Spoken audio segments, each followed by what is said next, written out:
Hello friends, welcome to HP study lover channel. आज के lecture में हम चंबा की हिस्ट्री कवर करेंगे। इससे पहले हम कांगड़ा और कुल्लू की कंप्लीट हिस्ट्री कवर कर चुके हैं। तो बात करते हैं चंबा के इतिहास की। प्राचीन समय में चंबा में जो था वो यौध्य, औदुंबर और किरातों ने जो थे वो अपने साम्राज्य स्थापित किए थे। इंडो ग्रीक्स और कुषाणों ने भी कुछ समय तक जो था वो चंबा को अपने अधीन रखा था।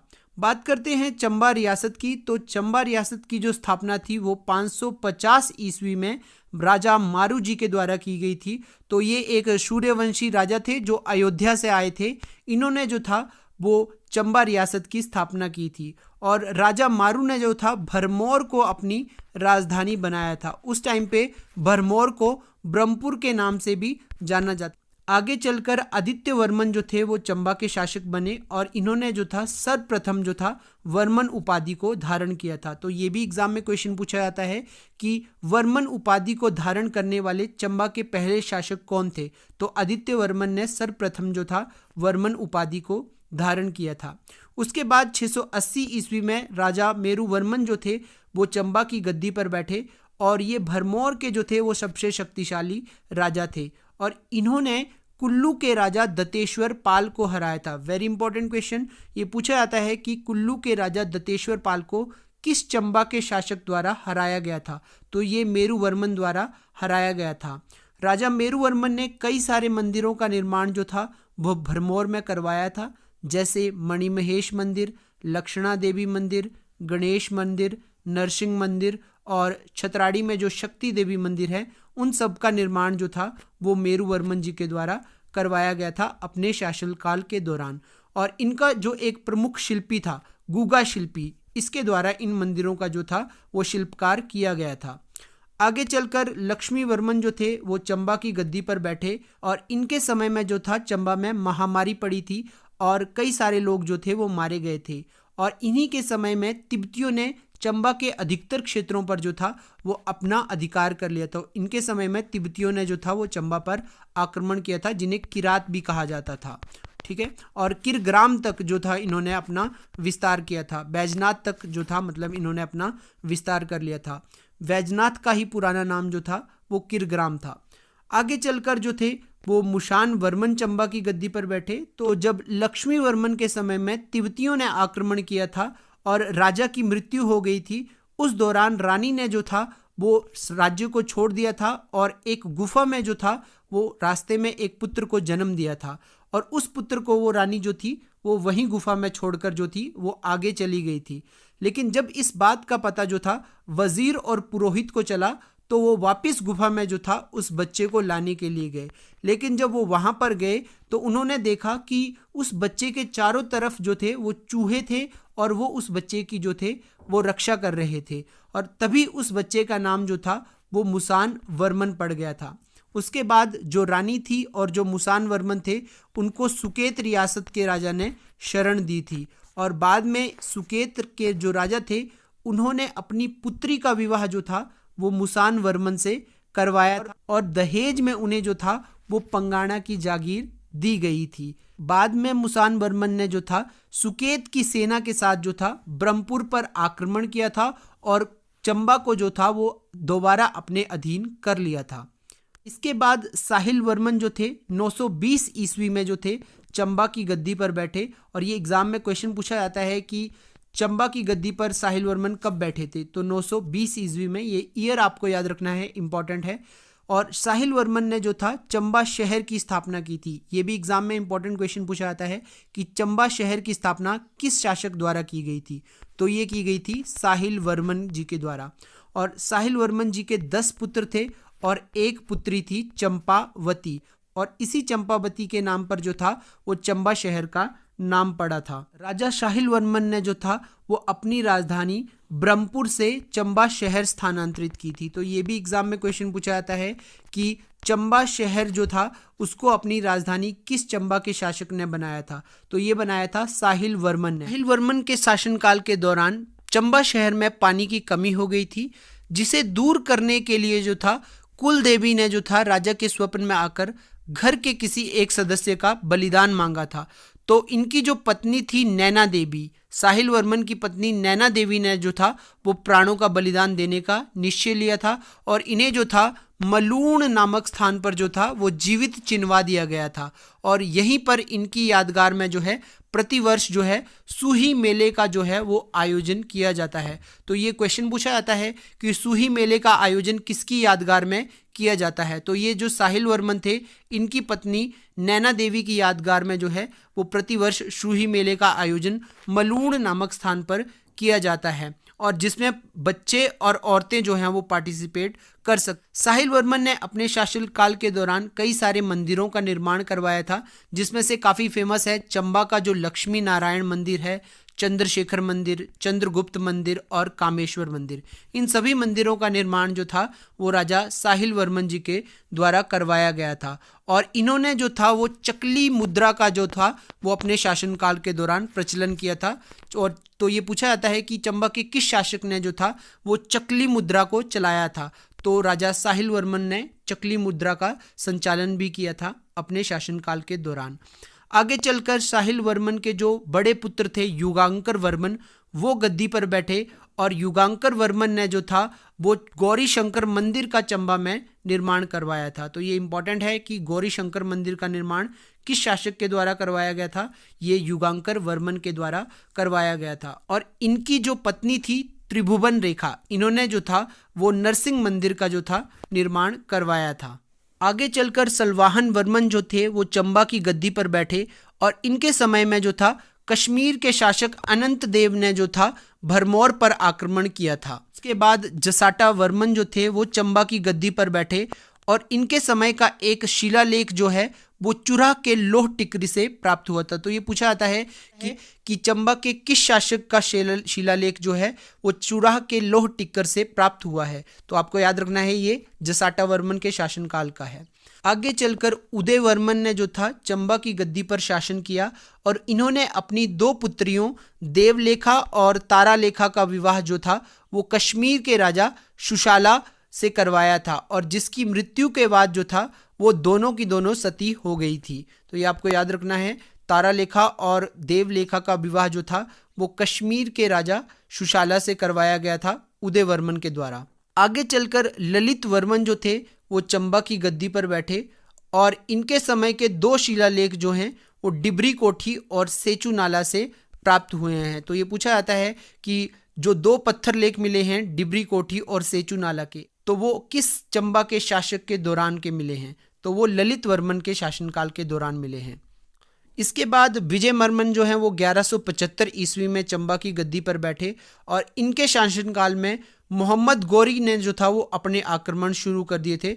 तो आपको ये कमेंट सेक्शन में आंसर करना है कि 1191 और 1192 में मोहम्मद गौरी जी के द्वारा कौन से दो इम्पोर्टेंट युद्ध लड़े गए थे। तो आपको ये कमेंट सेक्शन में आंसर करना है। तो जब मोहम्मद गौरी ने 1191-92 में अपने आक्रमण शुरू किए, इसका फ़ायदा जो था वो विजय वर्मन ने उठाया था और उसने कश्मीर और लद्दाख के बहुत से क्षेत्रों पर जो था वो अपना अधिकार कर लिया था। तो मोहम्मद गौरी के आक्रमणों का जो फ़ायदा था वो चंबा के शासक विजय वर्मन ने उठाया था और कश्मीर और लद्दाख के अधिकतर क्षेत्रों पर जो था वो अपना अधिकार कर लिया था। आगे चलकर गणेश सिंह वर्मन जो थे वो चंबा की गद्दी पर बैठे। तो चंबा राज परिवार में सर्वप्रथम सिंह की उपाधि जो थी वो गणेश सिंह वर्मन ने धारण की थी। तो हमने कुल्लू की हिस्ट्री में भी ये पढ़ा था कि कुल्लू के राजा बहादुर सिंह, जो कुल्लू के राजा थे बहादुर सिंह, उन्होंने अपनी 3 बेटियों का विवाह जो था वो गणेश वर्मन के पुत्र प्रताप सिंह वर्मन से किया था और इसी के चलते उन्होंने जो था सर्वप्रथम जो था वो सिंह की उपाधि जो थी वो धारण की थी। तो इनके आपस में रिलेशन बन गए थे कुल्लू के राजा और चंबा के राजा के, और बाद में जो थे गणेश वर्मन जो कि चंबा के शासक थे, इन्होंने भी सिंह जो था वो उपाधि जो थी वो ग्रहण कर ली थी और गणेश सिंह वर्मन के नाम से जो थे वो कहलाए थे। तो ये आपको याद रखना, ये पूछा जाता है सर्वप्रथम चंबा के किस शासक ने सिंह उपाधि धारण की थी, तो वो थे गणेश सिंह वर्मन।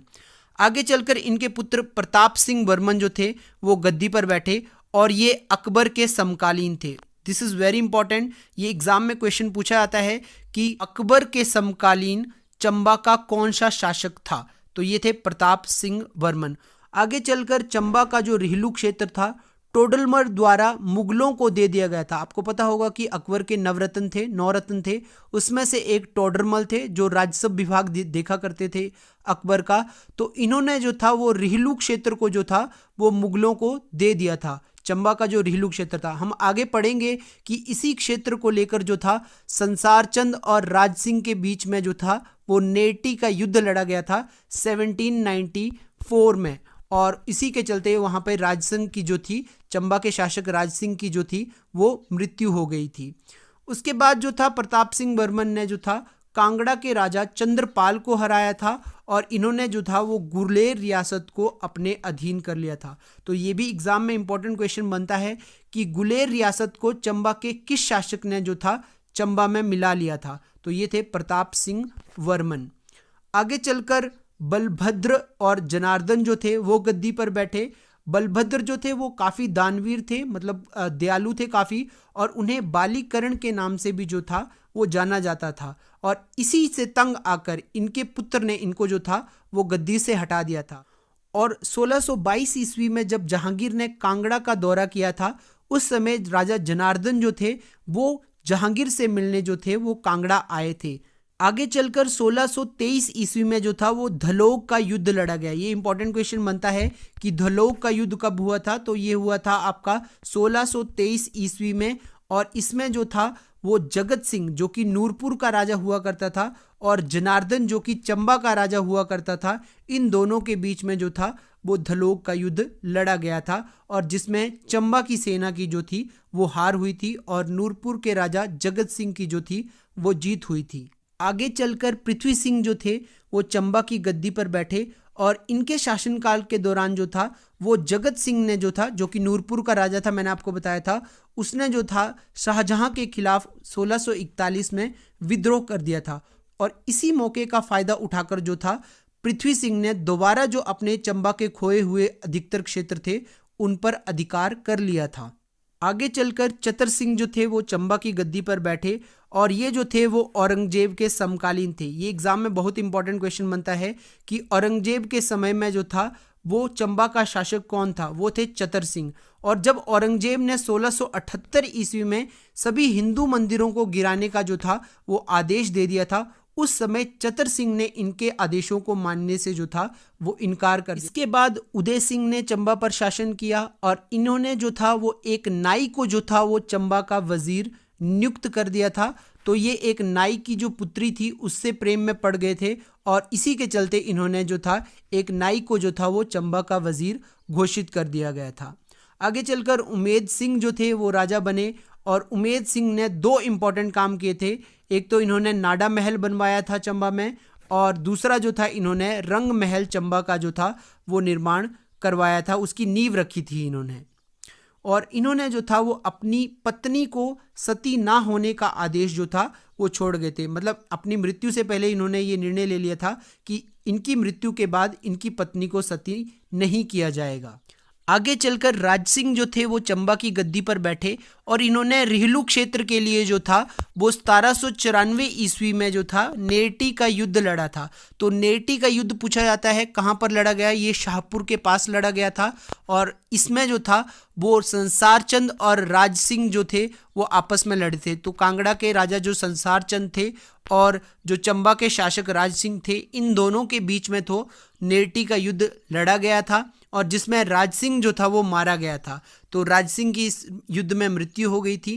राज सिंह जो था वो कला और संस्कृति का दीवाना था, और इसके दरबार में कई निपुण कलाकार थे, जैसे निक्का, रांझा, छज्जू, हरकू। आगे चलकर जीत सिंह ने जो है वो चंबा की गद्दी पर शासन किया, और इन्होंने जो था वो नाथू वजीर को संसार चंद के खिलाफ युद्ध लड़ने के लिए भेजा था। तो एक तो एग्जाम में ये क्वेश्चन आता है कि नाथू वजीर जो था वो किस चंबा के शासनकाल के दौरान वजीर नियुक्त किया गया था। तो ये जीत सिंह का जो था वजीर था, और इसने जो था वो संसार चंद के खिलाफ महल मोरियों का युद्ध लड़ा था। तो हमने पढ़ा था कांगड़ा की हिस्ट्री में कि महल मोरियों का युद्ध 1805 में लड़ा गया था, और इस युद्ध में जो था एक तरफ महाराजा संसार चंद थे और एक तरफ थे गोरखे, बिलासपुर के राजा महानचंद और चंबा के जो नाथू वजीर थे ये भी इस युद्ध में लड़े थे। तो ये 3 एक तरफ थे और संसार चंद एक तरफ थे, और इसे महल मौर्यों का युद्ध कहा जाता है, जो 1805 में लड़ा गया था, जिसमें संसार चंद की बुरी तरह से हार हुई। जीत सिंह के बाद चरहट सिंह जो थे उनको 6 वर्ष की आयु में जो था वो राजा बना दिया गया था, और नाथू वजीर जो था वो राजकाज देखा करता था। और बाद में जो था नाथू वजीर की 1838 में मृत्यु हो गई थी। उसके बाद वजीर भागा को जो था वो चंबा का वजीर नियुक्त किया गया था। इसके बाद श्री सिंह जो था वो 1844 में चंबा की गद्दी पर बैठा। 5 वर्ष की आयु में ये गद्दी पर बैठा था, और इसके शासनकाल के दौरान 1846 ईस्वी में जो था अंग्रेजों ने चंबा को अपने अधीन कर लिया था। और अंग्रेजों ने 1846 ईस्वी में जो था चंबा को जो था वो जम्मू के राजा गुलाब सिंह को बेच दिया था। लेकिन वजीर भागा के प्रयासों से जो था वो चंबा को वर्तमान और यथास्थिति में ही रहने दिया गया था, और इसमें हेनरी लॉरेंस का बहुत बड़ा योगदान था। आगे चलकर गोपाल सिंह जो हैं वो चंबा की गद्दी पर बैठे, और इन्होंने शहर की सुंदरता को बढ़ाने के लिए कई सारे कार्य करवाए थे चंबा में। और 1871 में इन्हीं के शासनकाल के दौरान में जो था लॉर्ड मायो जो थे वो चंबा आए थे। इसके बाद शाम सिंह को जो था वो चंबा की गद्दी पर बिठाया गया। लगभग 7 वर्ष की आयु में इन्हें जो था वो राजा बना दिया गया था, और इन्हीं के समय में वजीर अवतार सिंह बनाए गए थे, और यही जो थे वो इनका सारा कार्यभार देखते थे। तो एग्जाम में 3 वजीर काफ़ी पूछे जाते हैं। पहला पूछा जाता है कि नाथू वजीर जो था वो किस चंबा के शासक के दौरान जो था वजीर नियुक्त किया गया था, वो थे जीत सिंह। तो नाथू वजीर जीत सिंह के समय में नियुक्त किया गया था। दूसरा क्वेश्चन पूछा जाता है कि वजीर भागा को वजीर किसके शासनकाल के दौरान बनाया गया था, तो चरहट सिंह के समय में जो था वजीर भागा को जो था वो वजीर बनाया गया था चंबा का। और तीसरा पूछा जाता है कि अवतार सिंह को चंबा का वजीर किस चंबा के शासक के दौरान जो था बनाया गया था, तो ये थे श्याम सिंह। इनके शासनकाल में वजीर चंबा का वजीर जो था वो अवतार सिंह को बनाया गया था। और श्याम सिंह ने ही जो था 1875 और 1877 के दिल्ली दरबार में जो था वो भाग लिया था। आगे चलकर 1904 ईस्वी में जो थे वो राजा भूरी सिंह जो थे वो चंबा की गद्दी पर बैठे, और 1906 में इन्हें जो था वो नाइटहुड की उपाधि प्रदान की गई थी। एग्जाम में क्वेश्चन पूछा जाता है कि चंबा के किस शासक को नाइटहुड की उपाधि प्रदान की गई थी, तो ये थे राजा भूरी सिंह। और भूरी सिंह संग्रहालय की स्थापना जो थी वो 1908 में की गई थी इन्हीं के शासनकाल के दौरान। और 1914 से 1918 में इन्होंने जो था वो अंग्रेजों की मदद की थी प्रथम विश्व युद्ध में। और 1910 में चंबा में पहला बिजली घर जो था वो भी राजा भूरी सिंह के समय ही बनवाया गया था। राजा भूरी सिंह की 1919 में मृत्यु हो गई थी, और उसके बाद जो थे वो टिक्का राम सिंह जो थे वो चंबा के राजा बने थे।